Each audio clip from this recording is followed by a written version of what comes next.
Yon, what's up guys? Hello mga ka-JT Moto. Yon, dito kami ngayon sa taxi.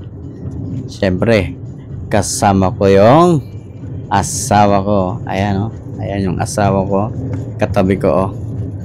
So, dito kami ngayon dumaan sa may Coastal Road. Pupunta kami doon sa isang pagkainan na naman ang pupuntahan namin. Dahil mura daw doon. So ating pupuntahan. So papunta na kami. So makulimlim na, ulan na. So yun nga, nandito na kami ngayon sa dito sa JC Eat All You Can. Ayan o, JC Eat All You Can. Ito yung mga ka-JT Moto, ang daming tao nakapila. So syempre pipila rin tayo dito. Kasi nakapila nga eh. So pipila din tayo. So, makikita yung mga ka-JT Moto. Ayan o. Napakadaming tao. Oh, ang daming tao. Pati sa loob. So nakapila dito. Dito magbabayad. Magbabayad muna dito bago ka makapasok. Pay muna bago kain. Sa iba, kain muna bago pay. So dito, pay ka muna. So babayad muna tayo dito sa cashier. Ayun, napakadaming tao mga ka-JT Moto oh. Kitang-kita nyo naman oh. Napakadaming kumakain dito. Masarap siguro mga pagkain dito. Kaya ating titikman. Grabe oh, punong-puno oh. Walang bakante.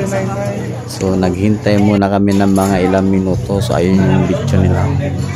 Ang lechon pala yan dito mga ka-JT Moto. Sa halagang 295 may only lechon ka na. Ayan o. So meron ng iba. Tapos na. So kami naman ang susunod. Ayan o. Naghihintay pa kami ng pwesto. Ayan o. Bagong lechon naman. Ubos na yung lechon. Ito panibagong lechon na naman ang nilabas nila. Ang sarap ng lechon o. Ang laki. Ang laki-laki mga ka-JT Moto oh.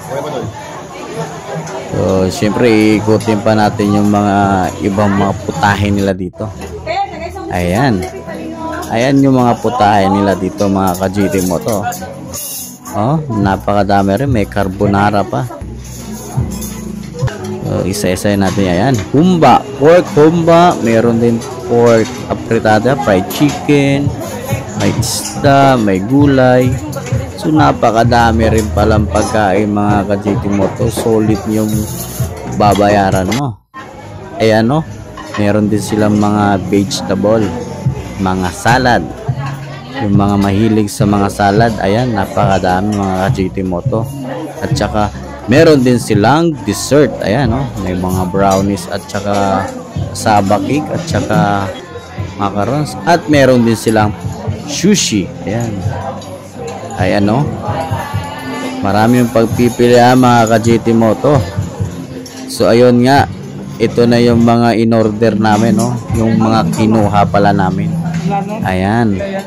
So kakain muna kami mga ka-JT Moto. Dahil gutom na kami.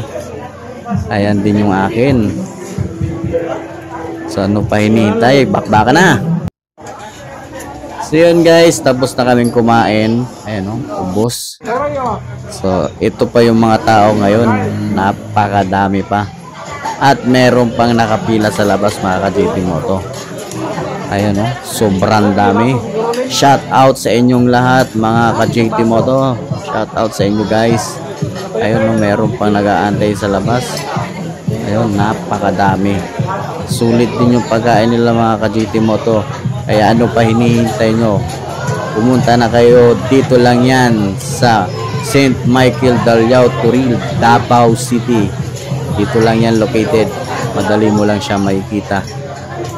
Hindi kayo magsasawa sa mga pagkain. So ano pa hinihintay nyo? Ali na. Adto na tayo dito.